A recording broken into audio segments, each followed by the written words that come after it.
how can we end violence against women? My guest today has some solutions to that. But as you know, I like to give you a scripture that describes my guest to you. Psalms 36, verse 7 to 8. How precious is your steadfast love, O God. The children of mankind take refuge in the shadow of your wings. My guest today is Jan Langbein from the Genesis Women's Shelter. Hello, she is this, let me get it right. You're not just anybody. You are the CEO. I am. Founder. I am the CEO. So when you think of violence against women, it's so prevalent in these days, but now it's come to the attention, not just nationwide, but worldwide. Worldwide, yes. How did you get in this? Well, interestingly enough, I started as a volunteer. I am not from abuse. I really didn't give it much thought until I read an article about someone who lived near me and looked like me and went to school where I went to school. Wow. And he beat her because dinner was late. And my response to that was I was offended. I was offended. I have zero tolerance for violence against women and children. And I ended up volunteering down at Genesis. Yeah. And then I ended up thinking, actually, I was a member of the board as a volunteer. And you worked your way up. I did. I worked my way up through that volunteer ladder. But one day the board president came and said, we need new leadership. She needs to be able to work the crowd and raise money. And I thought, well, that's me. I got this, right? Wow. I was a stay-at-home mom, Kool-Aid mom of the block. And so not only did it surprise me, it probably surprised, I don't know if it surprised God or not, but it surprised me and it certainly surprised my family. But I feel like once we know, Dr. Mclean, once we know that domestic violence is the leading cause of injury to women in the United States, that it happens to, it happens every 9 seconds to 1 out of every 3 women that we pass in our grocery store, in our faith community, in our workplace. If we know this, how do we walk away? How can I turn my back on that information and not try to do one single thing to help? Now, not everybody can end up being CEO of Genesis because I'm not going anywhere. But everybody can do something. With your talent and your audience. Yes, my reach. Your reach. We can tell women and children that it's never acceptable. It's against the law. There is help. There is hope. So the gifts that you're giving us today really make a difference. Oh, my goodness. So we'll get into what you are up to because you're always up to something. Right. Because I've been following you for quite a few years. But it's just so interesting how you start out not involved in violence yourself, but seeing somebody that looks just like you. And I think that's where it begins, right? Sometimes you can't identify with being abused, but you identify with that person looks like you. Absolutely. Because people think, well, it's not me. It's probably someone who doesn't live near me or look like me. But that's one of the myths. We know that domestic violence is an equal opportunity epidemic. It knows no boundaries. It happens in North Dallas. Bias. No bias. It happens in South Dallas and North Dallas to very wealthy people and very poor people. It doesn't matter where you live. I think when I went down to Genesis, I thought women would look other than me. And what I found was that women involved in domestic violence are tall and short and fat and thin and black and white and Hispanic. The only common thread that I can find, Dr. McLean, among all domestic violence victims, is that they are in a relationship with an abusive partner. So it was an eye-opener for me, but again, more motivation. I was like, well, we've got to do something about this. And then, you started out, you volunteered. How do people volunteer? How can they get involved? That's so easy. And you're going to hear this answer several times today. But our website, it is Genesis Shelter. Those 2 words run together, genesisshelter.org. You can drop down on how can I help? You can volunteer. You can give money. You can shop at our benefit thrift store. You can donate in-kind donations. And there's even a drop down that says, how can I help a friend? Because if we're not from it, we have a coworker or someone sitting down the pew from us on Sunday I want people to fill their pockets full of information. And first of all, thank God I am blessed and I have never been in that situation. But I think we fill our pockets for information for someone else and we pass it on. So you won't know of this story, but a few years ago, a friend of ours that we got to know was in a domestic violence and needed help immediately. Right. And my friend and I, Catherine, we ourselves didn't have any information or any way to help, but we knew we had a short window to get in and get her out. Yes. And so we networked with other friends who had a truck, was able to get her stuff, get her out before her partner came back. And that's how we do it. So it's a network. Do you have that kind of network? Well, I think so. And especially, for example, Genesis, the city of Dallas is so fortunate to have a Genesis and a family place. Yes. But for small towns or areas, or when we're full, which we are tonight, there are other alternatives. And where there is a network, and I want to caution people in that network because it can be very dangerous for friends and family, right? We were outside the circle, so they had no idea who we were. Good. Yeah. But I know there are in different countries and small communities like a whole sort of an underground railroad where you can get someone to safety and then move her to safety and then move her to safety. Yeah. But what is missing from that is the counseling and the advocacy and the access to civil legal representation that Genesis can provide. Yeah. Another interesting thing, because there's such a shortage of safe beds for survivors of domestic violence, we highly recommend getting involved with Genesis at our non-residential center. Get you a runway where you can begin. Yeah, right. Get you a runway where you can begin to meet with a counselor and shore up your strength, or have your children in with child play therapists, or talk to our lawyers on site, or begin your healing. Now, if you need to grab your babies and come, that's what you need to do. Yeah. That's why we always will have a shelter. But I like that you've got not just the immediate, but the follow through. Yes, right. And we hope to break that generational cycle of violence with those kiddos. Yes. So we do a lot of work with moms and the kiddos, and we have hope for tomorrow. We really do. I'm filled with hope. You know, this has come to the forefront so much. It's always been there, but it's come to the forefront so much since COVID. Ah, yes. It's because there was such a rise. We normally know there's a rise during the holiday times and family get-togethers, but there was such a rise that brought it, I want to say, prevalent to the surface. How did you cope in that situation? Well, as we all were all hunkered down during COVID. Yep. And so what we found was I was low staffed, short staffed, but we still had emergency staffing there and emergency shelter. But we found that our hotline numbers were going down because women couldn't get out.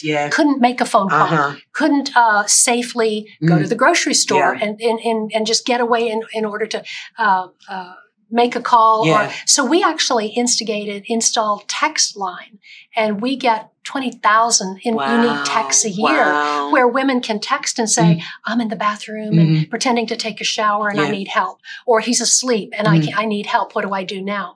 And so we have kept that process even after COVID. But to your point, even though we didn't see a big rise during COVID, when the final bell rung, it exploded. So what did you have in place in that explosion? And then how many beds do you have? Well, that's the thing.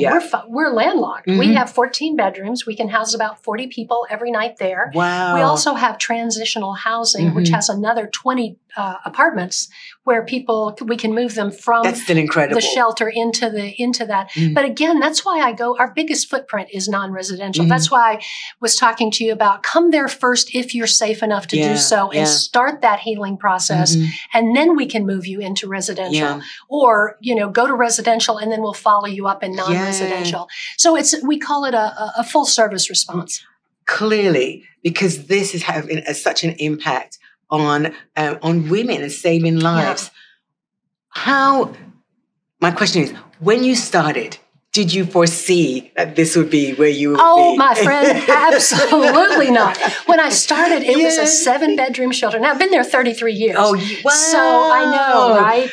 From a volunteer to this? Yes. Wow. Well, volunteer, and then 3 years later, I was hired as the leadership. And, I didn't, like I say, I'd never been in a nonprofit. I'd never hired or fired or done a budget, but I put one foot in front of the other. And then, I asked for help along the way, a lot of places, but And I continue to see these God winks that get me through to that next thing. Yeah. When I realized, gosh, we have a shelter, but no non-residential. So we put non-residential available for those who either haven't left or left and have other residential resources.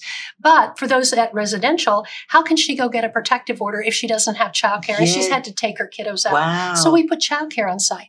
We recognize that lack of access to civil legal representation can mean defeat. Yes. And so we put a legal clinic on site. We put school on site so the abusive dad couldn't grab those kids out of their school of origin, their homeschool, their school. Yes. It's where they go to school. Yes, it's where they go to school. I'm sorry. I'm getting so excited here talking to you. It's absolutely. You know, the lovely thing, listening to you, it's you started in one place, and because of the need, you put things, infrastructure is the word I want to use, infrastructure that you had to create. Right. Where do you see, and I'm jumping ahead of myself, but where do you see this really exploding to, or how do you see? For Genesis? Absolutely. Yeah, we need a bigger shelter. We just do. 14 bedrooms is not enough. Yeah. And so, you know, eventually I'll need to kick off another capital campaign and find the land. But it happens. That's a thing. And I know you're a woman of faith. Yes. And I don't know why I ever doubt it. But we do doubt it, don't we? But I'm like, it's bigger than where we're at. I know it, right? I'll never be able to do this. Yes. Where am I going to get the money? Yes. I'm not smart enough, you know. So I self-deprecate for a while, and then all of a sudden, here will come a check, and then somebody else will say, "How can I help?" And again, we put one foot in front of the other, knowing that we're covered. You know? God is so faithful. Ooh. And the beautiful thing about that is, you know, we talk about landlock, and He has a way of creating space for us. Exactly. Exactly. Hold that thought, because I know we're jumping way ahead of ourselves. Oh my gosh, this is so good. I hope we've stirred something in you and forcing you to think and come right back. Shekinah, kabod, all the glory.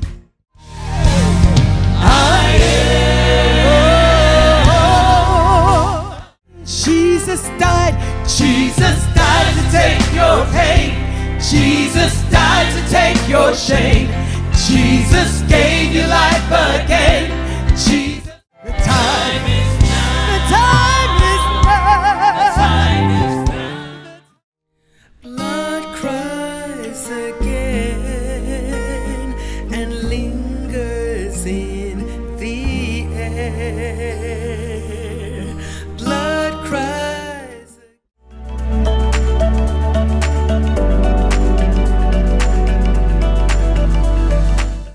You know, you talk about infrastructure. I just want to go back for a minute and explain to them again so that I get it clear.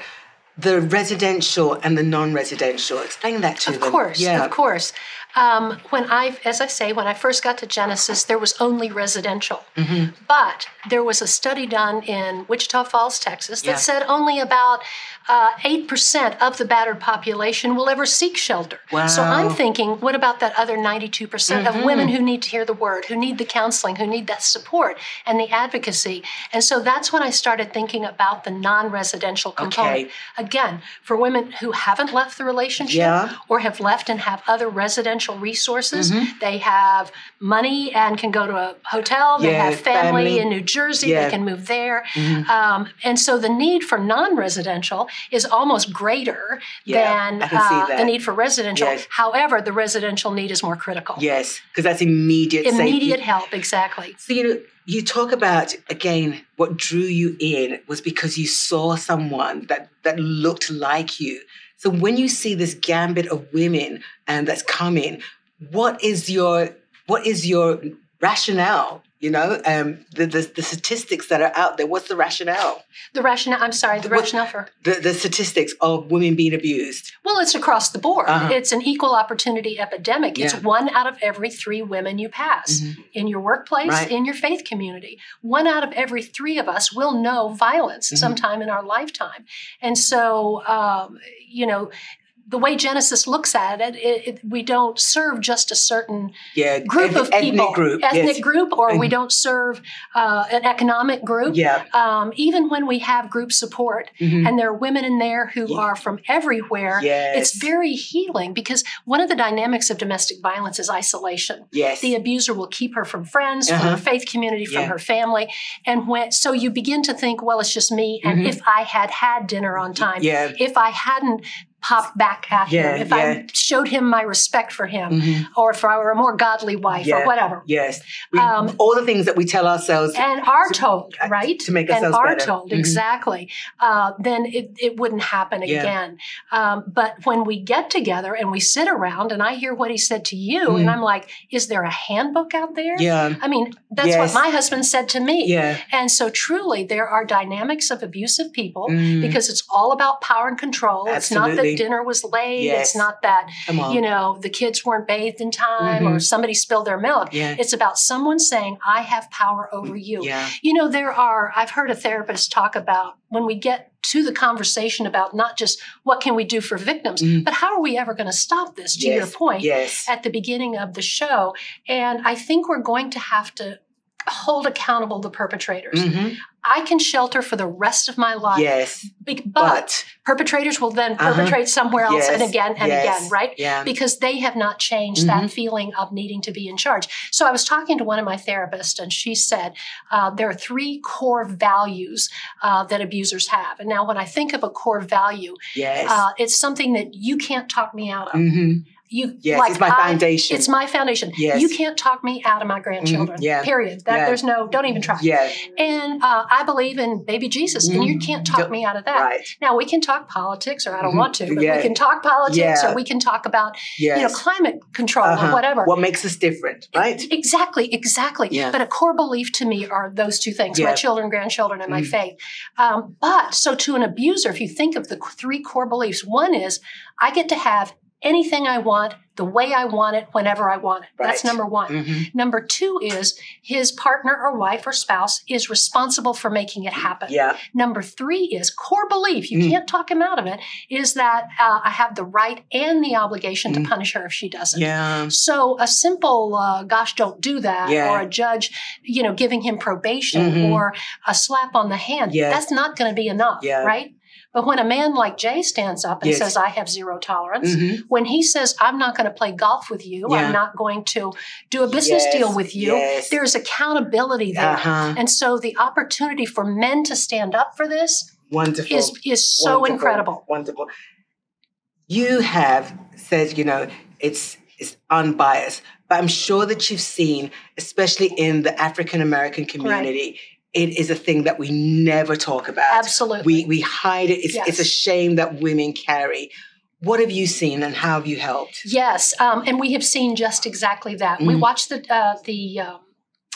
dynamics of who comes in to our programming. And even though Dallas County, for example, will show that the numbers of women of color being assaulted is much greater, and we know that it's underreported for lots of reasons, right? Lots of reasons.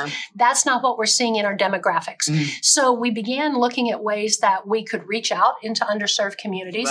And I have to tell you, I struggled with it. We would have an event or a breakfast, and actually every October we have First Ladies Bruncheon. And I really think you need to be there. I will try. We put on our hats and we put on our praise, and we go in and honor First Ladies of primarily African-American churches in Southern Dallas area who have had these amazing ministries.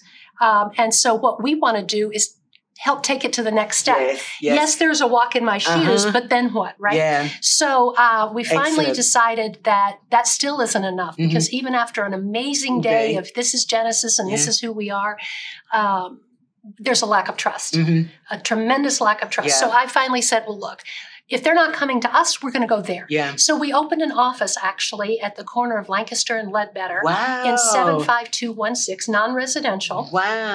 And it is that zip code in Dallas is actually the one with the most incidents of domestic violence and absolutely hardly any resources whatsoever. Is it underreported, or the statistics show that? I think it's underreported. I really do.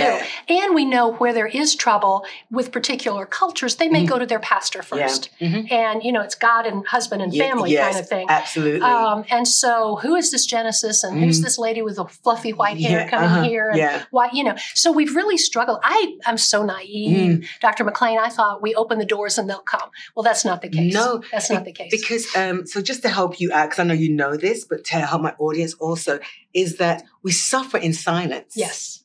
And that's been the strength and the weakness of the community. And that's not just African American, that is the Caribbeans, that's the Caribbean culture also, right? So you're talking a cultural demographic, you're talking a religious demographic, because we keep it in church, we go and we pray about it. So that struggle is there. But one of the things that I've always loved about you all is, and hearing you say it, also I've seen it, but now hearing you say it, is the different things that we have in place, but it's to build that trust. Right. You can have all these things in place, but to build that trust for them to come. So how are you encouraging them to come? Okay, so good question. We actually put a little thrift store on the front of that counseling office. So maybe her abuser is saying, where are you going? I'm just going to the thrift store. And we've had women come in and say, I need help. And they take her around to the rest of the building that's totally locked up. That's one way. We also, that has helped a lot. But we actually have staff that will go into apartment associations and go down into the different churches and go to the businesses, and they don't look like me. I wanted it to be a very relatable office. Well done. There's an educational piece to it. When we first were going to open, and I've learned so much, I didn't have the answers. I'm an expert on domestic violence, but not everything else. So we went to a Black business owner of a PR firm. And we're like, help us with the brochure. What's the message we want to leave behind wherever we are? And so they were saying, you know, the clip art ought to look like this or look like that. And then we always in our brochures try to define domestic violence. What is that? And, you know, in some brochures we say in English and in Spanish, it's not about dinner was late. It's about power and control, one person having control over another one. Make it relatable. Exactly. Well, what I learned working with this Black business owner was that there's such an understanding there is an understanding in the Black community that she hit him back. She fought back. And so even though that's self-defense and that's not against the law and you have a right to do it, all of a sudden he's telling her, well, you hit me too and you're going to jail too. And so we defined it as a predominant aggressor. We talked about, you know, it's language. Exactly, right? Language. That you have the right to protect yourself. And so I'm learning more than anybody, I think. I think because this landscape has changed so much, that we need to get the vocabulary right. And not only get the vocabulary right, but that it's translatable. And I see that you're doing such a beautiful job on that. But, you know, I'm excited because I've held back for a little bit because you have an amazing event coming up. Yes, we do. I know it's already sold out, but you have to tell them about the amazing event and why you're putting it on. I am so excited about this. I know you are. Every year, and we don't receive government funds. And that's why when your question is, what can we do to help? Write a check if you can. Pull out your credit card if you can. And if you can't, clean out your closets and take them down to the benefit thrift store. Thank you very much. Done that. And shop while you're there because we have amazing things. But so we have different buckets of income, right? And one of them is for our special events. And a week from Friday, I know we are in a sold out ballroom at the Anatole Hotel, and our keynote speaker is Cheryl Lee Ralph. I know. Cheryl Lee Ralph. I'm sorry, people, that I did not get this information to you earlier. I'm just. I know, right? Oh my God. Yeah, she's an Emmy winner. She's a Oscar winner. We followed her for years. Sang the Black National Anthem at the Super Bowl last year. And that woman has a dream. She talks about being the dream girl from way back. And don't ever give up on your dreams. And it's a perfect match. Now, when Genesis has an event or has a speaker, I don't look for just somebody that is either easy on the eyes. It has to tie into our mission. Absolutely. So I don't know if you've seen her. She's been on lots of talk shows, lots.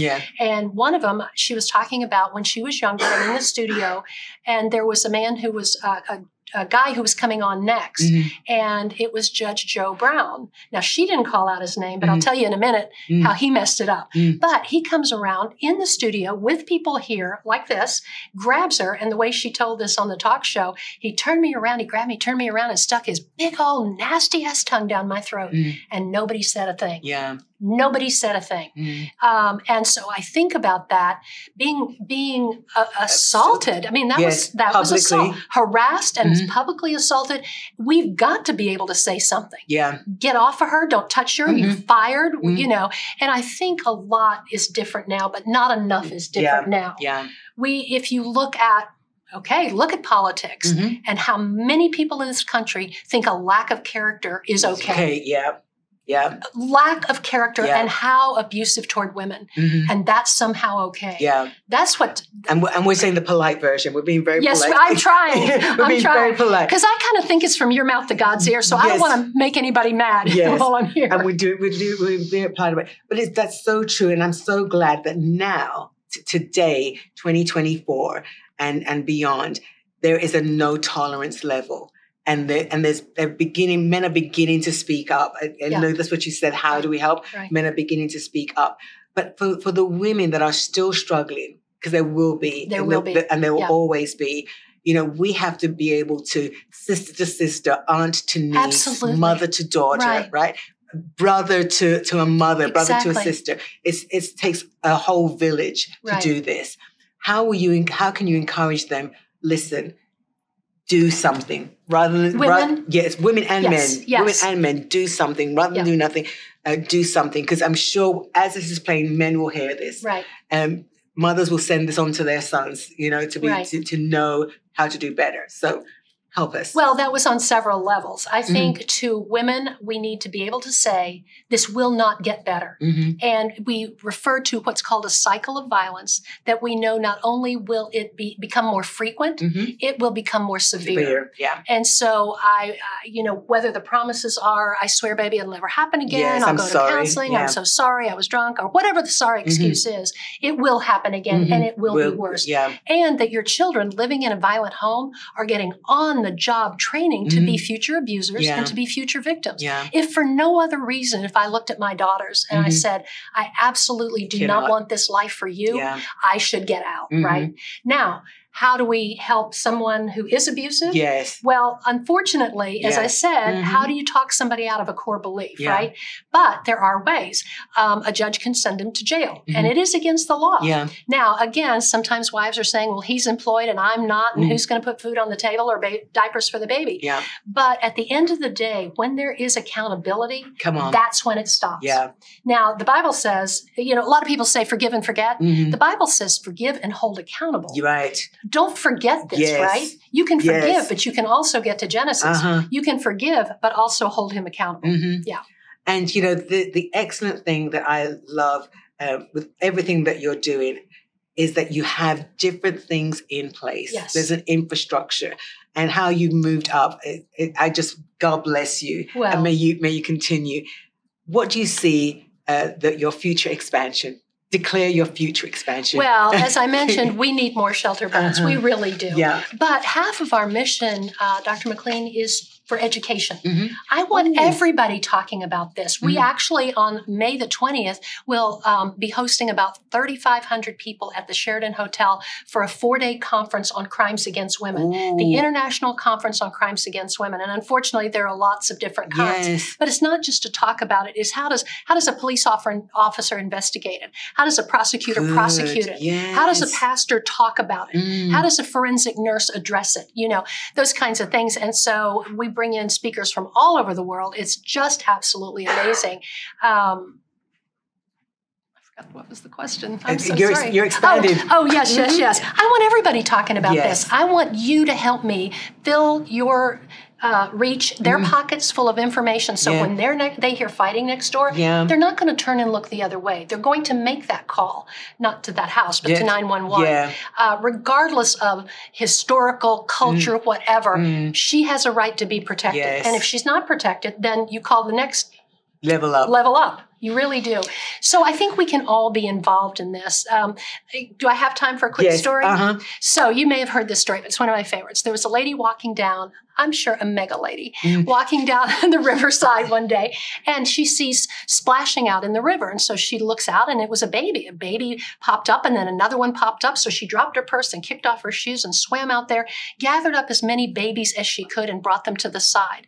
And she kept seeing more and more drowning out in the river. The second woman comes down the riverside, and she says, first one says, thank God you're here. I need help. There are babies drowning out in the world, in that violent world out there, that violent river, and I need your help. Second lady drops her purse, kicks off her shoes. She swims out, but she doesn't come back. And the first lady yells, bring me those babies. Let me shelter these people who are broken and hurt, right? Bring them to me and I will shelter them. And she says, I'm going to stay out here and I'm going to teach babies how to swim in a violent world. Third lady comes walking down the riverside, and the first lady says, I need your help. Babies are drowning. Women are hurting, and I'm trying to resuscitate them here. There's another woman out here who's teaching babies to swim in a violent world. This lady turns around and walks back up the riverside, and the first woman says, how can you turn your back on this? And she said, I am not turning my back on this. I'm going to go up river and see who would throw a baby in the water, in the river in the first place. And so when I think of that story, I think, what can you do? What can I do? And if everybody, man and woman and pastor and layman and everybody in between, if we would do what we can with the blessings we've been given, I swear we can stop this. Smokers don't, friends don't let friends drive drunk. No. We don't suck up at people's secondhand smoke. We've talked about that, and we've gotten to a level that when we diminish it down. Oh my gosh. And we can do this. But it will take a societal paradigm shift. You explained that so good. The illustration was so good. Oh my goodness. We have to have her back, right? I hope so. Thank God that for what you do, for how you do it. Thank you. And for the infrastructure that is in place and keeps growing. How do I want to end? I want to say to you, find balance, find faith, keep hope, and stay mega. Bless you.